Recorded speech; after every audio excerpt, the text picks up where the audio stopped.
हाय, hello, नमस्कार. मी तुमच्या सगळ्यांची लाडकी रेश्मास किचनमध्ये तुमचं स्वागत करते.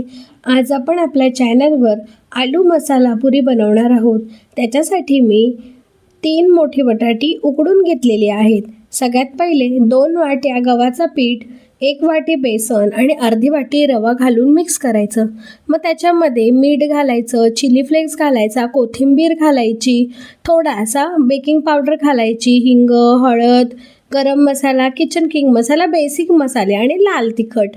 मग त्याच्यामध्ये थोडीशी अद्रक लसूणची पेस्ट घालायची आणि जे आपण बटाटी उकडून घेतली होती त्याची मी साल काढून घेतलेली आहे. ते एकतर तुम्ही खिसून घालू शकता किंवा मी दाखवते त्याप्रमाणे चुरून घालू शकता.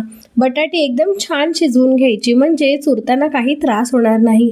मग त्या बटाट्यांमध्येच आपल्याला छान पीठ मळून घ्यायचं आहे.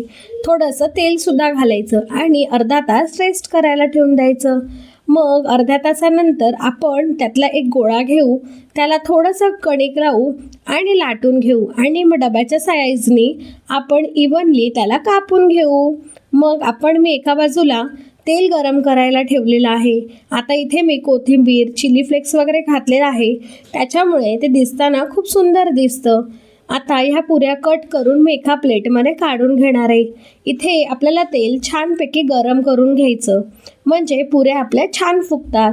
तेल गरम करून झालं का मी एक एक पुरी घालून छानपैकी तळून घेणार आहे. बघा कशी छान टुमटुमीत फुगतात ह्या पुऱ्या. मग ह्या पुऱ्या तुम्ही नुसत्या चहासोबत सुद्धा सर्व करू शकता. इथे मी मिक्स व्हेजिटेबलची कुर्मा भाजी केलेली आहे, त्याच्यासोबत मी या पुऱ्या सर्व करणार आहेत. ह्या नुसत्या सुद्धा खूप छान लागतात, दह्यासोबत सुद्धा खूप छान लागतात. अशा प्रकारे आपली आलू मसाला पुरी बनवून तयार आहे.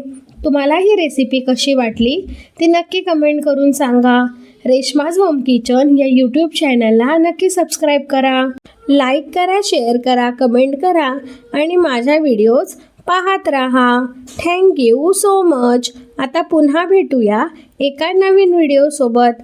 तोपर्यंत खात राहा, खुश राहा, आनंदी राहा. Tata, bye bye.